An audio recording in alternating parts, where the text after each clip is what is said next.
Palms down.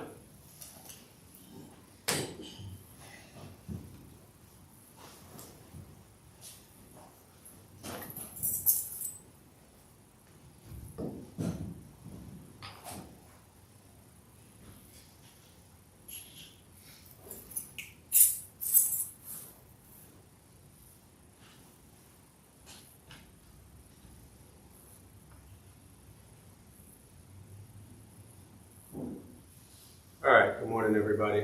Good morning. Nice to see you all. Thanks for showing up. In Buddhist practice, there's a teaching, or in Buddhist teachings, I should say, and practice, there's a teaching referred to as non-self. And when you hear this, it can initially, who's never heard that before? Non-self. A couple of you. Who understands it? All right. At least we got our honesty on point today. Non-self, right? This teaching of non-self is really critical because, especially for those who are new to Buddhist practice, which is all of us, right? Just because you've been at this for 5 years or 10 years doesn't mean you've figured something out, right? It's a daily practice.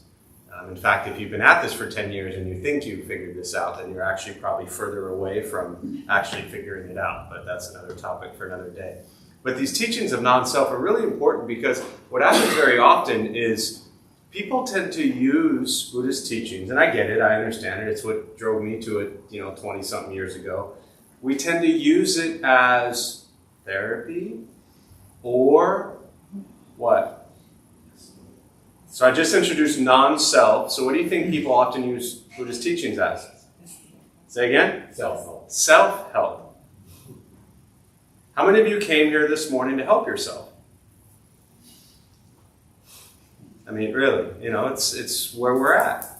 So we have self-help, yet we have like the essence of Buddhist teachings in non-self. There's a serious problem here. Right?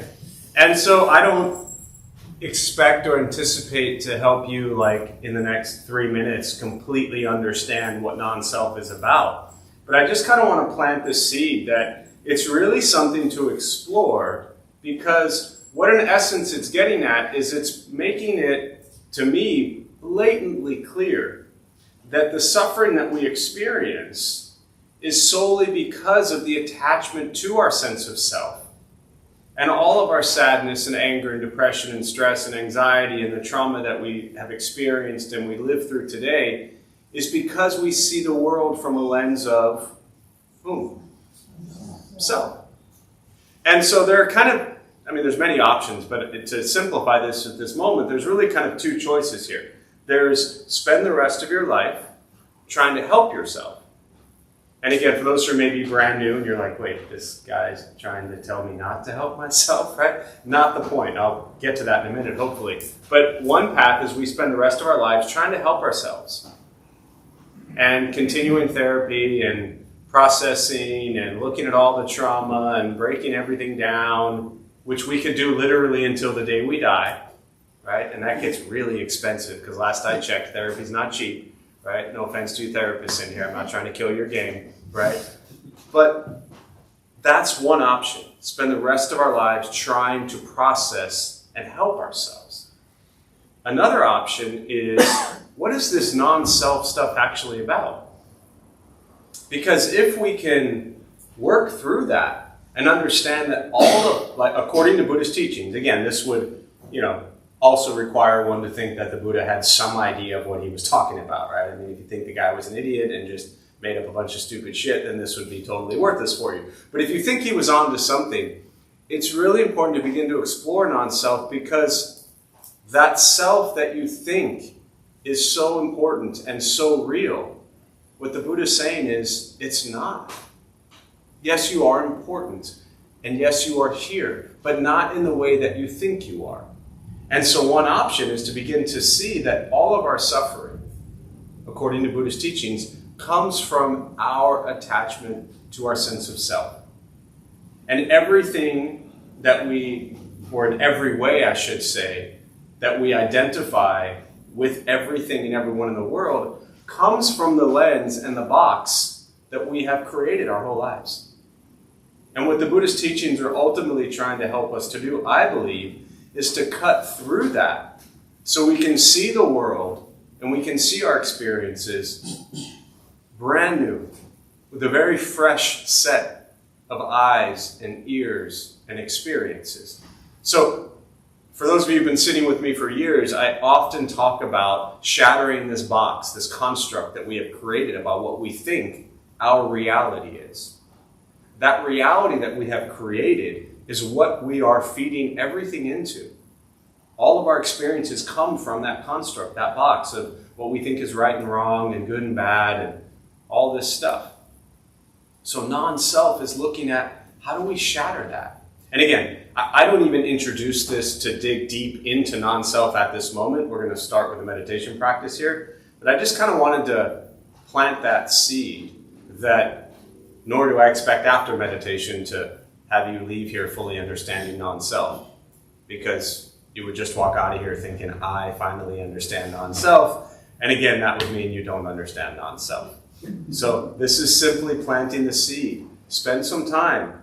Google is a great resource. We can talk about it after meditation, but Google is a great resource. Books are a great resource. Start spending some time looking at what is this non-self stuff actually about. Like I said, it's one alternative to trying to figure out all the suffering in your life. Because if you shatter that construct and you shatter that box, it doesn't mean you're not going to still experience pain and sadness and depression and anxiety and stress. It's not just going to magically disappear just because you read a couple books on non-self. But it may help cut into some of the intense pain and suffering that you've experienced through much of your life. So don't discount what I would consider very technical, fundamental heart practices of Buddhist teachings. All right, so with that, we'll start with a meditation practice. To those who are joining virtually, glad you're here. Thanks for showing up. There's a chat box on your screen somewhere. Feel free to say hello. So for those who are maybe here joining for the first time with the meditation practice, a couple things to tell you before we begin. Nothing's going to happen to you. You're not going to float away. You're not going to have any mystical, magical experiences. The mind that races all day long is not going to shut off. Don't judge your practice, meaning don't ask yourself, is this working or not working? Are you doing it right or wrong? We're just going to sit and we're going to breathe. You'll hear sounds inside, sounds outside. This is life. Life is filled with chaos. And the practice of meditation is learning to get quiet and still within all of the chaos. Posture, you just want to be comfortable. If you're on a cushion, often it helps sliding the front third, pushing the stomach forward, allows the back to straighten.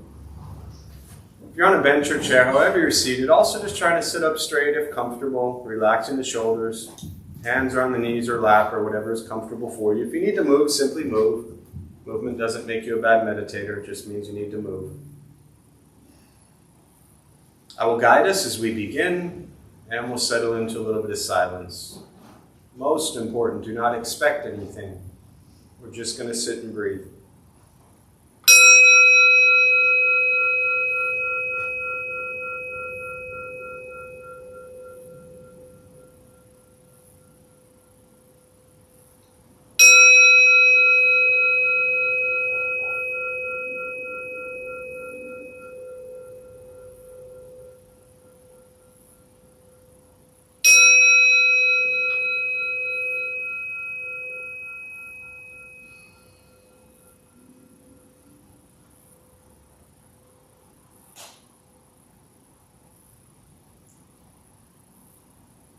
And starting with the eyes closed if comfortable, or slightly open.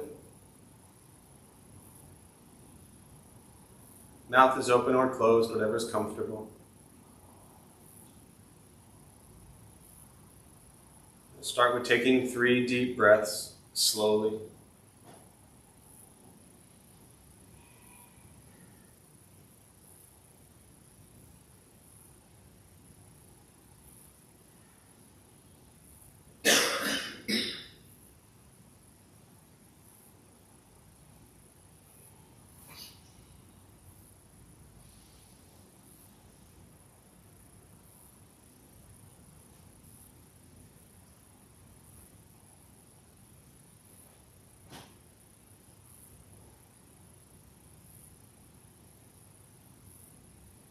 And eventually, settle into a natural rhythm of the breath.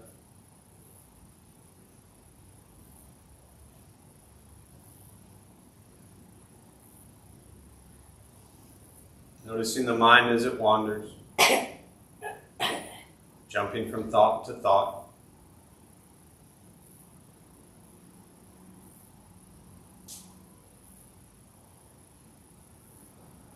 Start with gently guiding the attention, focus to the stomach or chest.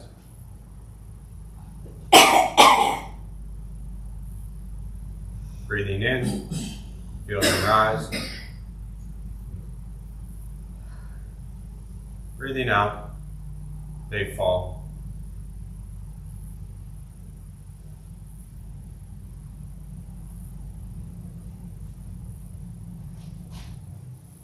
Simply continue this practice, observing sensation of breath, expecting nothing but to sit and breathe.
And as the mind wanders, lost in thought, recognize it.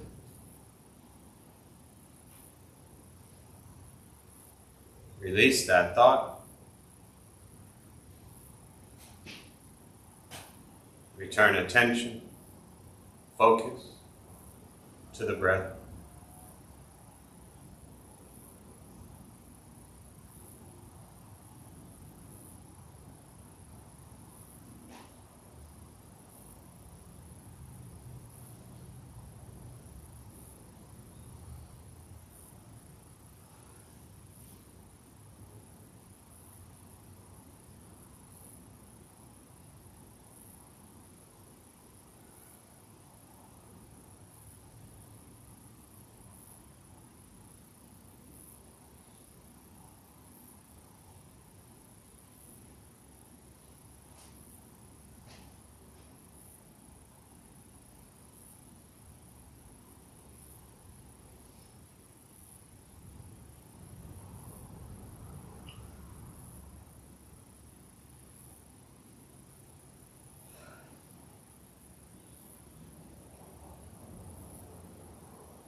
Breathing in, follow breath in.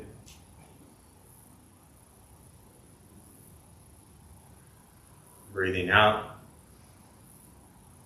follow breath out.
Letting go of expectations. Letting go of judgments from the practice. Just sitting. Breathing.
learning to be comfortable in stillness,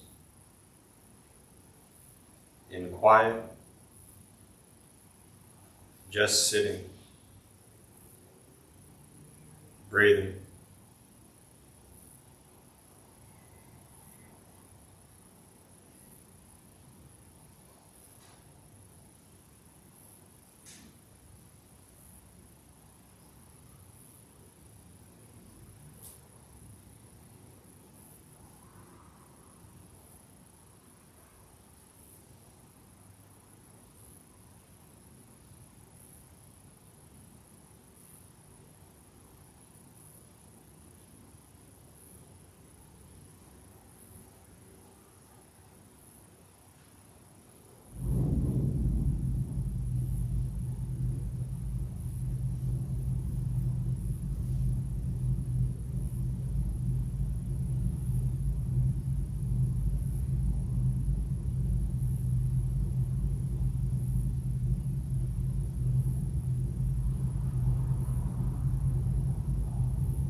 And with the body still, rested, and the speech quiet, aware of all sounds,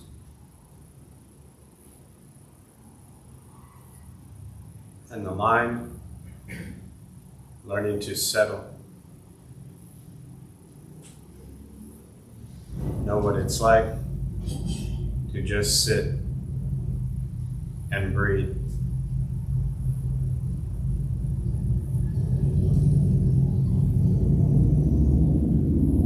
Knowing with each breath, there's nothing else to do. Nowhere else to go. And no one else to be.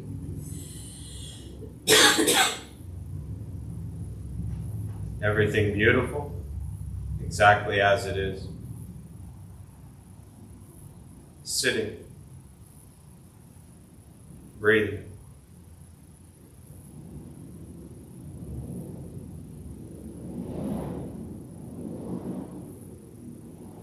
And once again, taking 3 deep breaths, slowly.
As you slowly open the eyes,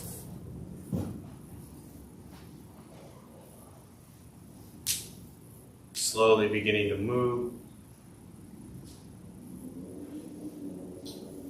and most important, the practice of meditation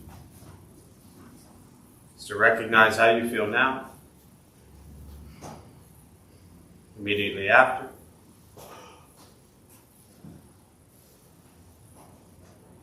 compare this to how you typically feel throughout your day.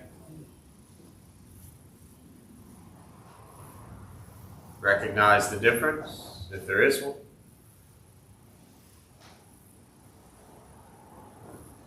Ask yourselves how you prefer to feel every day for the rest of your life. And realize however you feel now, if it's quiet, calm and still, or a busy mind, racing mind, whatever you're sitting with at this moment, has nothing to do with anything I said. It's nothing to do with how you sit and hold the hands or cross the legs. It's nothing to do with the sounds around us or anything else for that matter. It has everything to do with your own mind and your own mind's reaction to an external condition. This is what the Buddha called pratitya samutpata. Means dependent origination. This is the basis of the Buddha's awakening. The word Buddha simply means awakened. He was a human being, no different than any one of us, who began to understand why he suffered, why he got angry, sad, depressed, stressed, anxious. He began to understand the causal relationship of all phenomena. And what that means very simply for all of us, regardless of where you come from or what you believe in and where you think you're going, your whole life is filled with things that happen. And you react. More stuff happens, more reactions. That's it. This practice is simply learning what it's like to respond to something quietly, peacefully, still. Because for most of us, the way you responded to the last 20 minutes is quite different from how you respond to everything else that's happening throughout your day. And so all we're working on is closing the gap to where the way you feel now is closer to how you feel always. Just as driven, motivated, productive, successful, whatever that means to you in your respective lives. But with a mind that's steady, clear, focused, distracted by nothing, disturbed by no one. This is not an easy practice. This is not necessarily fun. It's not an escape, as often people think it is. It is direct perception into the present moment. And very often the present moment is filled with chaos, discomfort. And this practice is learning to be with that as it arises, which is very different from what most of us have done the majority of our lives, which is when we sit with conflict and chaos, we try to run and escape. And then we spend our entire lives running. So this is learning to sit and very honestly and genuinely and authentically look at the chaos that we create in our own minds and become friends with it. Meditation is free. Buddhist practice is free. It's just sitting, breathing, becoming aware of what we think, what we say, and what we do, and how our thoughts and words and actions deeply impact our life and the life of those around us. But it is a practice. It takes time. It requires one thing that I know all of you are so good at, which is being patient. So I have no doubt that you all can figure this stuff out,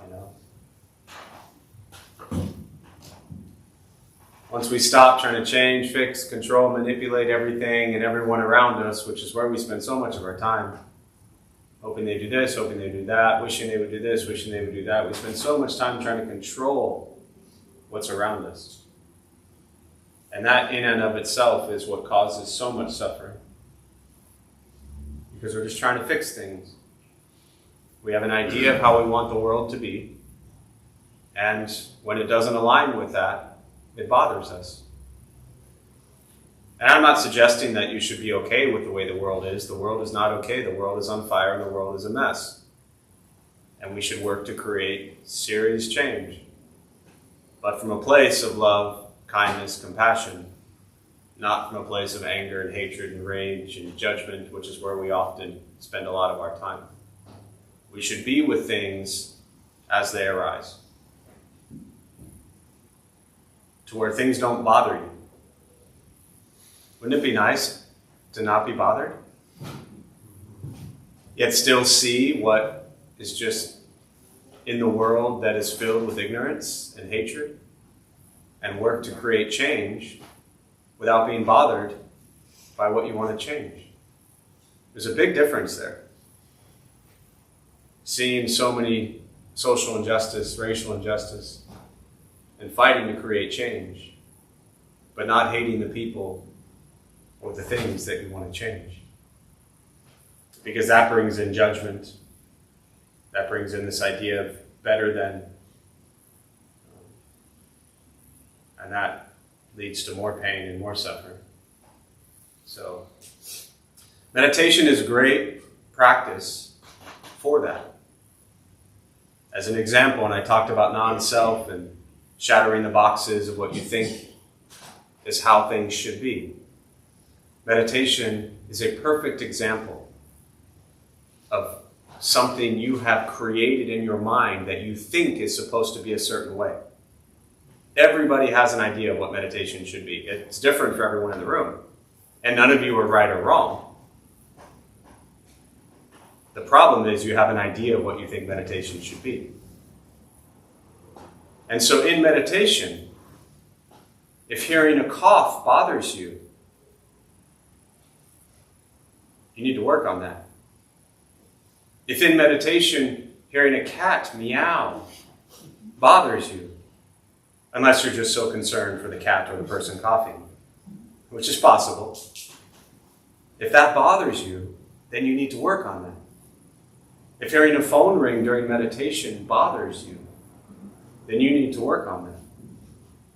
Because in your idea of meditation, it probably doesn't include coughing and phones and cats. I mean, unless you love coughing and phones and cats. So here's an example of this is just sitting and breathing, and all of a sudden you have a box and a construct in your mind of how you want that to go.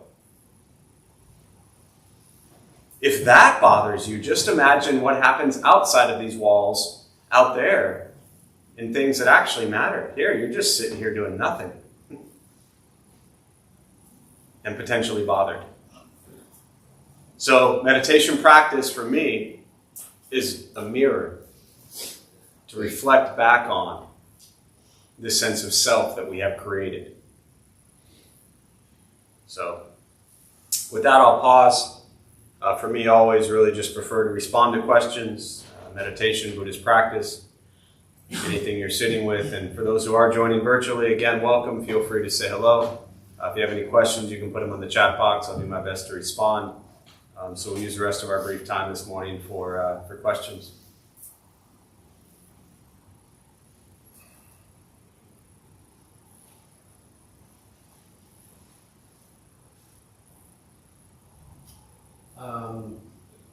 So just to add a little to the topic you were already discussing, the I that existed a couple hours ago was reading a book called The No Self, No Problems Workbook.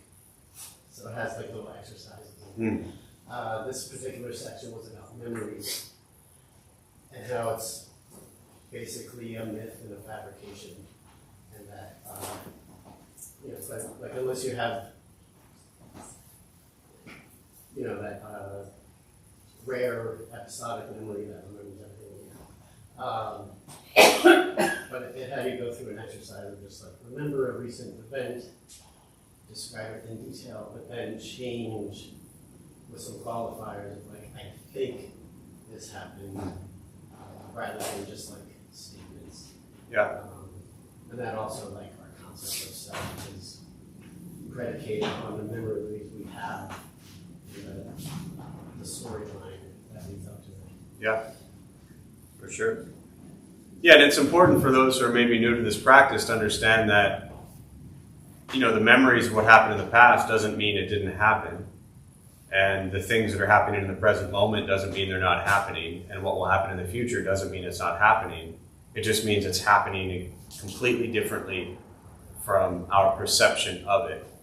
And that's why looking back at memories, unless, like you said, unless you have this perfect recall, I could tell a memory of something that happened 10 years ago, and I guarantee every time I tell it, it's going to be different.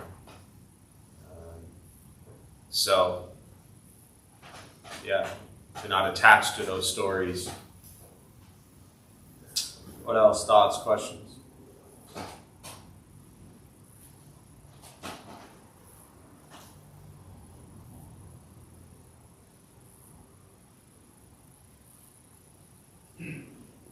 So, Jeff, does the concept of non-self have to do with the 5 or 6 things that make up the self? And because they all make up parts of the self, there is no self because they're all independent. And if I'm on the right track, can you talk about those? You talking about the skandhas? Yeah. Yeah. Thank you. Yes. 5 skandhas: form, sensation, perception, volition, consciousness. The Heart Sutra. And the last one is the culmination of all of the other ones? Correct. Next question.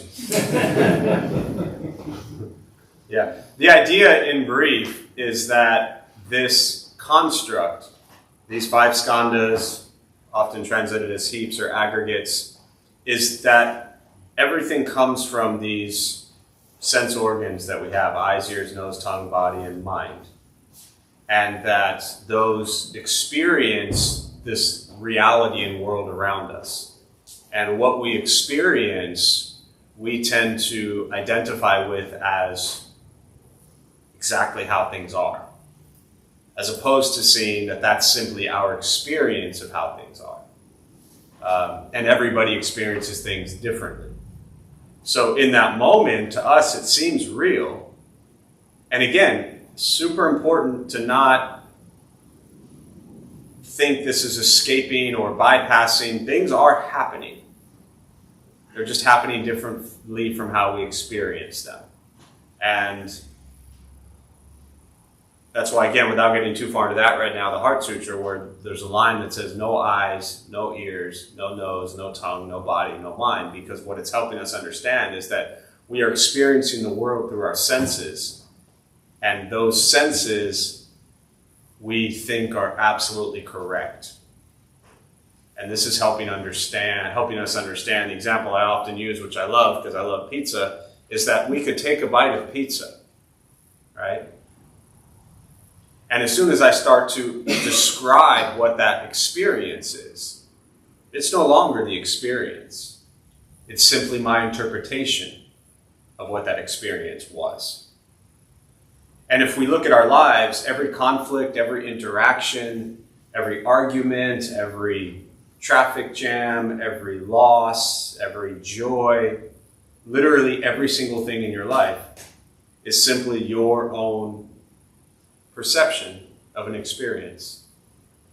And again, for those who are new, I'm not suggesting, nor is this teaching suggesting that that's ever going to stop or go away.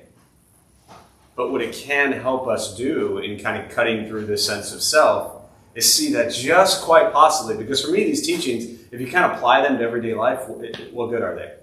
That's why, yes, I love the Nagarjuna, the philosophy of Buddhist teachings and things like that, but just to sit endlessly and talk about the philosophy of Buddhism doesn't get you anywhere.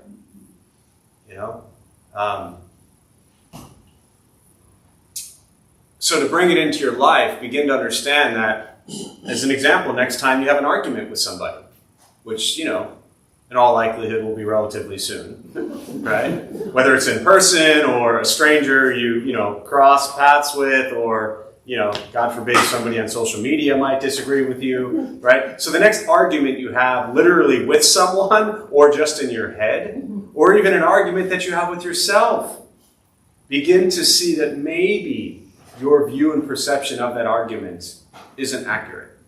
Or maybe there's room for something else to come into play here. And when we can step outside of what we're so locked and kind of fixed in on, anything becomes a possibility.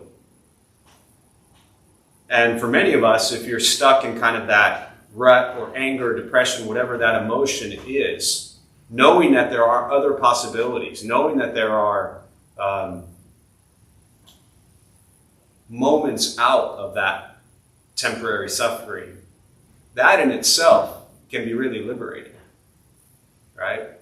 Because anytime, again, to pick any emotion, stress and anxiety I've never had to deal with in my life for the most part, but anger and depression, absolutely. And that was the first 20 plus years of my life. And one of the worst things was being so angry and feeling so miserable and depressed and thinking that that was it. That there wasn't any possibility of anything being different other than that moment of absolute misery and depression. And reinforcing that story, as opposed to stopping and pausing and seeing, again, to bring in another Buddhist term, impermanence, that emotion is also impermanent and can and will change. So, that's kind of a very brief description of the aggregates in action. What else? Yeah. I was listening to a talk by a neuroscientist. His name is Andrew Huberman. And they've actually proven all this in science. They're working on it. So it was really interesting. Yeah. Yeah, science is finally catching up to what this Buddha dude said 2,500 years ago. Yeah, it's correlated. Yeah. They have this proof now with these certain chemicals in the body and all this kind of stuff. It's really interesting. All the science is there, what meditation, it changes the gray matter in the brain, what it does to sympathetic, parasympathetic nervous system. They do all kinds of studies on that now. Dr. Richard, if you're reading stuff, check out Dr. Richard Davidson. He's one of the leaders in the effects that meditation practice has on the brain. He's out at University of Wisconsin. He worked closely with Dalai Lama for a long time. And all of that research is there, which is wonderful for those people who potentially may be skeptical. But as I often say in other worlds I work in, all the research in the world doesn't do you any good unless you do it. So, again, kind of preaching to the choir. That's why we're here. So, yes. What else?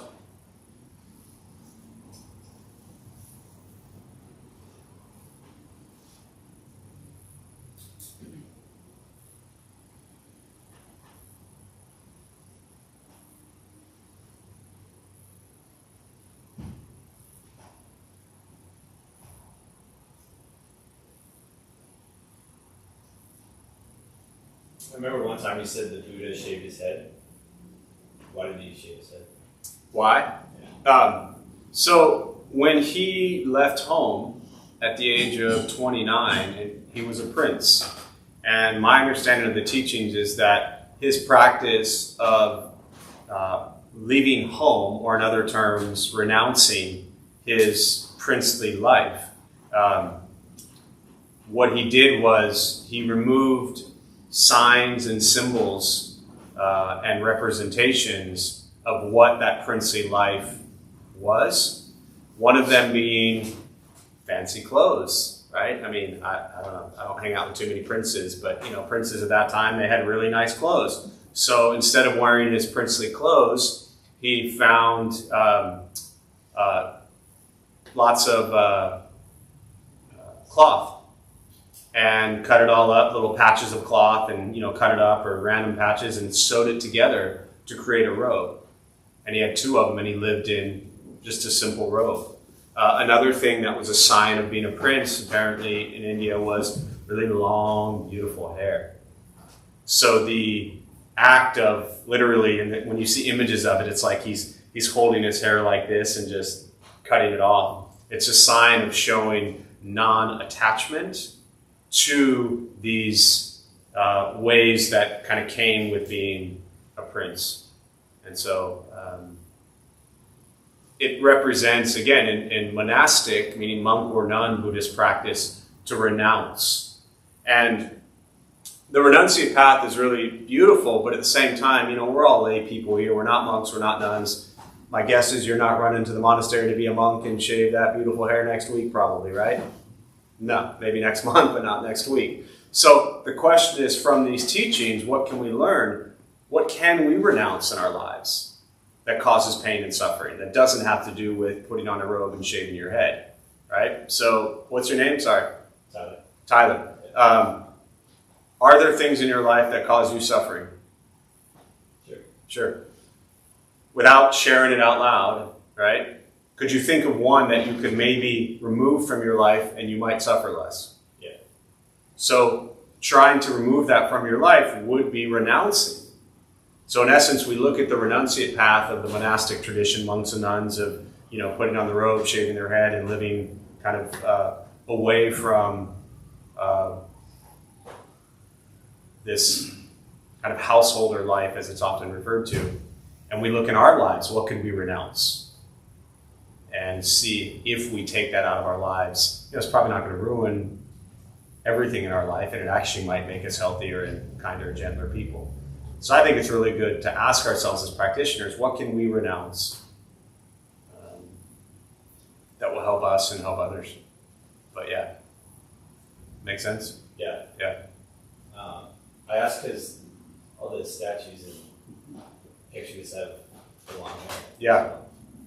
Yeah, so behind me, there is only, if I'm correct, one actual Buddha statue. You look stunned. Did you think these were all Buddhas? I'm just messing with you a little bit, so play along. No, I think they're different people. Okay, yeah. And in fact, I think the only actual Buddhist statue, it's only my ego that's trying to do this from memory. I could just turn around and look, but I'm having more fun trying to recall everything that's up there because I do offerings to them in my head and literally every single day. There's only one Buddhist statue up there, and it's pink. Can you see it? Yeah. So that's the only Buddha statue up there. Even the emaciated Buddha, the scary looking one that looks like he's hungry, that's not even the Buddha. That's Siddhartha prior to, you heard me tell that story recently, I think. That's Siddhartha prior to becoming the Buddha. So the only actual literal Buddha statue is the pink one. What's interesting is, I'll get back to these in a minute, is very often you'll see, and with statues, the iconography, you have to understand that different cultures will portray them differently. If you see a Buddha with like a point on the head like that, very prominent, it's from Thailand, Laos, or Cambodia. If you see more of a rounded head, it's more of a Japanese style. So each culture will portray them differently. But very often, you ever seen what looks like lots of little rounds, kind of like tufts of hair on his head? There's a story that those are actually snails. That when the Buddha sat for 21 days under the Bodhi tree, and he was so determined to awaken, right? And that's where a lot of what they call mudras or hand gestures come from. But he sat for 21 days after roaming the base of the Himalayan mountains, and he said, all right, I'm going to sit down, and I'm not moving until I figure out why we suffer. So the story is 21 days, he sits, he doesn't move. He's challenged by Mara. Mara is his mind. Mara begins to throw arrows at him. He simply sits in jhana, meditation mudra, puts his hand up, the arrows turn to lotus petals and fall to the ground. So it represents being fearless. In this practice, one must be fearless. Because if you hold up a mirror and look back at the nature of your mind, I don't know about you, but there's some scary shit up here. So you got to be fearless and, to me, intense and aggressive working through that, right? But in a loving, compassionate way. Another thing the Buddha does is he begins to Mara does is begins to bring hail, thunderstorm down on him. And instead of getting up and running and looking for like shade or cover or something like that, a naga, a king cobra in essence, but at the time they called them nagas, they were underwater shape-shifting serpents, in case you want to, look that up. And they had 7 heads. And this naga came up underneath him, gave him a seat to bring him off the ground so he would be off of all the hail and rain and snow or whatever was there, and then covered him to protect him, right? Another one is, and what it shows us is that what we normally fear, I don't know about you, but if a snake was coming at you, the first thing I'm thinking is probably not, I'm just going to sit with this, right? Even though I haven't researched what's best to do around snakes, but I don't know if running is smart anyways. But the teaching is that if you sit with what you're afraid of, maybe it'll ultimately protect you, right? So that's what the Naga does. Another one is Mara begins to dance. And again, in the story, Mara is a person, but it's really his mind. And so he thinks, well, I'm going to tempt the Buddha with desire. And so he dances Mara's beautiful daughters in front of the Buddha. And the Buddha just sits completely unfazed. And they turn to stone. So he overcomes all these fears, cravings, desires in his mind, right? And the snails come from the idea or the story that, it's hot out. There's a lot of sun. And so all the snails came to form in tiny little, like a little gathering, so his head wouldn't burn because he had shaved it. Yeah. These are bodhisattvas. They're not Buddhas. You'll see them portrayed in so many different ways from so many different cultures. But very simply, because the Buddha shaved his head definitely doesn't tie into the fact that other bodhisattvas are going to be depicted with shaved heads. Yeah. Yeah, for sure. What else? Yeah. So it was interesting when you mentioned the sounds, because I think the sounds actually helped me because I was lost, in thinking most of the time we were sitting, and when there were these various sounds, it kind of reminded me I'm here, like Yes. when you would start talking about breathing. But most of the time I was just kind of lost in my thinking. Yes. So that's exactly the reason I say things during meditation is to either wake you up because you've fallen asleep, which isn't the end of the world, right? It just means you're tired, you need more sleep.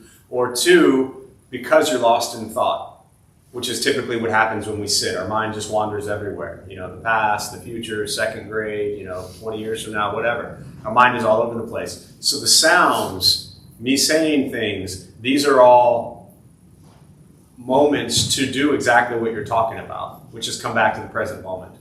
The Zen tradition, they have a Zen stick, which they will so lovingly and gently, a little bit different in the United States today than it was maybe in Japan 100 years ago, but the Zen stick they'll hit you with it. Not in an aggressive, harmful way, but to remind you, hey, you might be lost. So when I say things, last time I tried walking around in here hitting with people with sticks, it didn't work so well. So I just say things. And those sounds, absolutely. They're really, I think, opportunities. Deer Park's a great example. The monastery up in Escondido, they have what they call the mindfulness bell, where every so often, I don't know if it's on a schedule or not, but every so often the large bell just rings at the monastery. And at that moment, no matter what you're doing, everybody just stops. And it's an opportunity to, kind of what you're saying, to come back to being present of this moment. It's a great thing you can do, like literally you could just set your alarm to go off every 30 minutes, every hour, every 2 hours, whatever it is. Because if you notice yourself throughout the day just getting lost in la la land, not just in meditation, but at home, walking, watching the news, sitting on the internet, social media, and you're just like, I could literally spend 45 minutes watching people make pizzas on Instagram, and maybe I should spend more time just being present on the breath, right? So the mindfulness bell, you could set one up on your phone to just remind you to come back to present moment. Yeah. What else? We'll do probably one more before we close. Yeah, go ahead. Angel. Hi. Hey, so it's sort of funny that I don't know, that you just sort of judged yourself, right, about pizza? Because I was sitting here last night, I was here, my meditation was like 10 out of 10. Like I was quiet, the mind was great, like it was amazing. And today, nothing like that. Yeah. And so I feel like I've reached a new low. Like I'm not even just judging my meditation today, I'm comparing it to like an ideal. Yeah. So as I become well, you know, I am ideal, but no. As I like go down this path, right, of becoming more sure-footed, I guess, of myself, I guess what it's sort of hard for me to not see that without comparing it to where I am now. Yeah. Right? And that's the story I tell of myself, and yes, it could be wrong because revisionist historian here. So, I mean, I guess, like, how do we know that we're someplace? And it changes, I know, every minute, every hour, et cetera, but Sure. No, I need great. a goal or something to track, Chad. Yeah, great question. Until you said you need a goal and something to track. So let me back up a couple of things. One, well, I'll start with this. Because I want to make sure I don't forget to say this. When I say that the example of watching pizza be made for 45 minutes versus, watching my breath or something else, I say that truly knowing that there's probably better things I could be doing with my time. But for me, and I'm not trying to sound, this isn't coming from like an arrogant place, I'm not saying it as a judgment.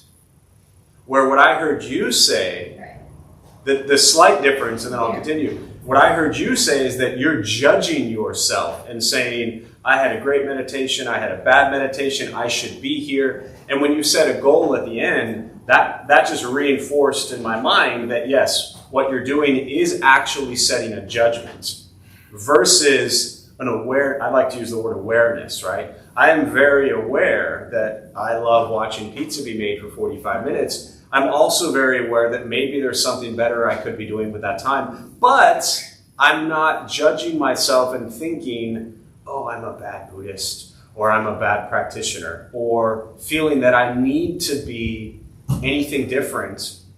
What I'm getting at is I'm perfectly okay watching pizza for 45 minutes, and that doesn't bother me. The question to you to start with is, does it bother you that you are not where you think you should be? Well, I'm American, so okay. And I guess to be truthful, and I mean I've been wildly meditating for a long time. I don't really judge myself so much with like interactions with family, I really don't. It's just that I want this as a refuge so desperately that I want to be better and better. And normally I'm just kind of lazy and I don't. Yeah. And I just half-ass it. And I really don't want a goal because I hate goals. Yeah.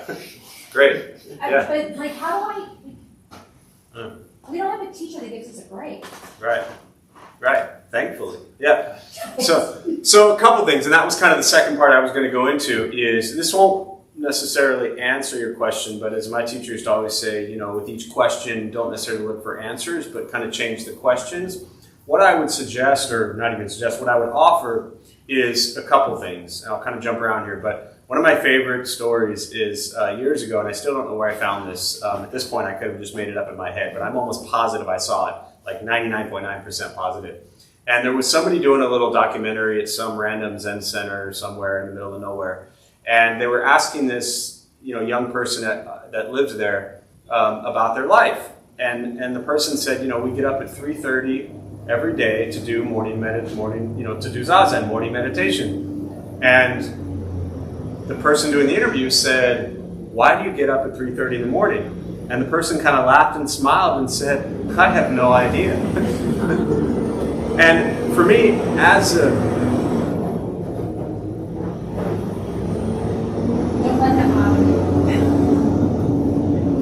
I just don't want to yell over it. Yeah. For me, as a Zen practitioner, that was a perfect example of Buddhist practice, Zen or not, is not about gaining. Right? The Heart Sutra, with nothing to it, literally the line is with nothing to attain.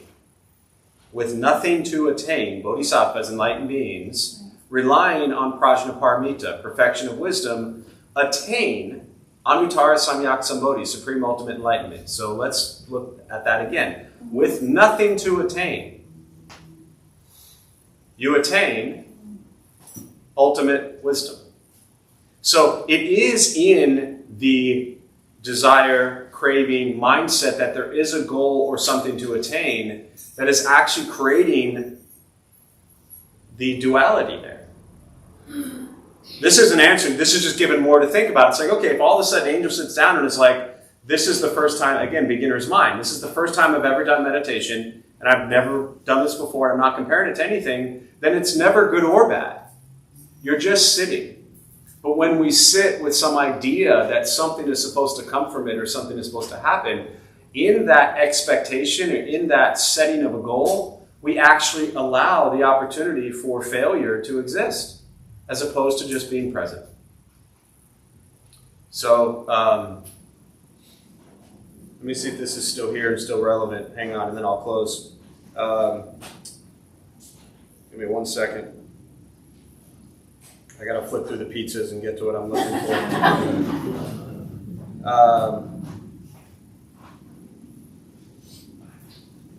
Oh yeah. So funny, because I literally just saw this and shared it this morning, and I'll close with this thought, unless you have something you want to throw back. Zen is not effort. Effort is tension. Effort is work. Effort is to achieve something. Zen is not something to achieve. You are already that. Just relax. Relax so deeply that you become a revelation to yourself. So, anything? I don't want to close without giving you a chance to... No. I came up with some answers even. Oh, great. I try, you know. All right, so we'll join palms as we close. May the benefit of this practice be shared with all beings in all directions. May all beings be at peace. May all be free from suffering.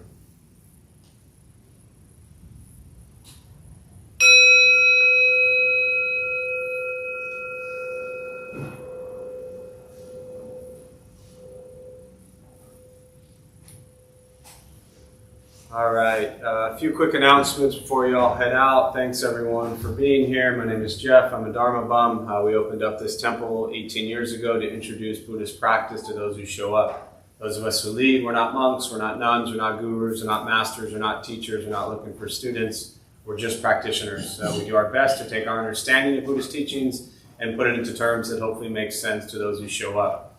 Every night we have different practices going on, different people leading from a different tradition. Every Thursday, 4:30, we do, I still think, one of the best practices around here. It's a food redistribution program.